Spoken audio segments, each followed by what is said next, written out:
बहुत से लोग अक्सर ये सवाल करते हैं कि सर हमारे पास आइडियाज़ तो हैं, हमारे पास थॉट्स तो हैं, लेकिन हम एक्शन नहीं ले पा रहे हैं, हम क्या करें। अगर आपकी भी यही प्रॉब्लम है तो आपको सबसे पहले 3 काम समझना होंगे। इनमें पहला काम है आपको डरना बंद करना होगा, दूसरी बात है बहाने बंद करना होगा, और तीसरी सबसे ज़रूरी बात है आपको जो करना है अभी करना होगा। इस बात से कोई फ़र्क नहीं पड़ता कि आपका आइडिया क्या है, या आप क्या काम करना चाहते हैं, या आप क्या अचीव करना चाहते हैं। अगर आप अपने आइडिया या थॉट्स को सच्चाई में नहीं बदल पा रहे तो उसका सबसे बड़ा कारण यही है कि आपको फेल होने से डर लगता है। आपको डर लगता है कि फेल हो गए तो क्या होगा, लोग क्या कहेंगे, हमारा मजाक बनेगा, और इसी तरह के दूसरे डर। यकीन जानिए दोस्तों, ये असफल होने का डर आपको कभी सफल नहीं होने देता। इस बारे में मैं हमेशा कहता हूँ कि आप कोशिश करोगे तो शायद फेल हो जाओगे, पर कोशिश नहीं करोगे तो निश्चित रूप से फेल हो जाओगे।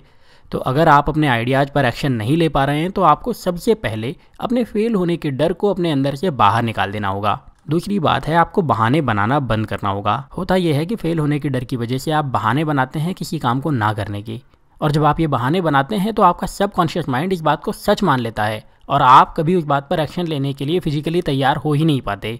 तो आपको करना यह है कि आप बहाने बनाने की जगह सच को एक्सेप्ट कर लीजिए, अपने डर को अपना लीजिए। ये बात इसलिए कह रहा हूँ क्योंकि आपका दिमाग बहानों से नहीं लड़ सकता, लेकिन डर से लड़ सकता है और जीत भी सकता है। इसके बाद तीसरी बात जो आपको करना है वो है एक्शन लेना। एक बार जब आप वजह समझ गए, आपने डर को अपना लिया, तो एक लंबी सांस लीजिए, तन कर खड़े हो जाइए। ये अभी करिए, मेरे साथ करिए। लंबी सांस लीजिए, कहिए मैं कर सकता हूँ और मैं अभी करूँगा। आप जैसे ही ये करेंगे आपके अंदर एक पॉजिटिव एनर्जी, पॉजिटिव फीलिंग आएगी और आपका फेल होने का डर भी तुरंत खत्म हो जाएगा। और ये बात मैं इसलिए कह रहा हूँ क्योंकि जैसे ही आप लंबी सांस लेते हैं, विनर वाला पोजीशन बनाते हैं, विनर वाला एटीट्यूड रखते हैं, तो आपकी बॉडी में एड्रेनलिन का लेवल 20% बढ़ जाता है।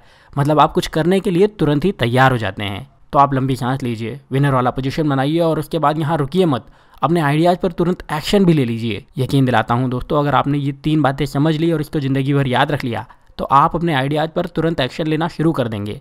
कहने की ज़रूरत नहीं है, तब आपकी सफलता के चांसेस भी बढ़ जाएंगे। और यही आज का 1 मिनट विजडम है। Thank you very much.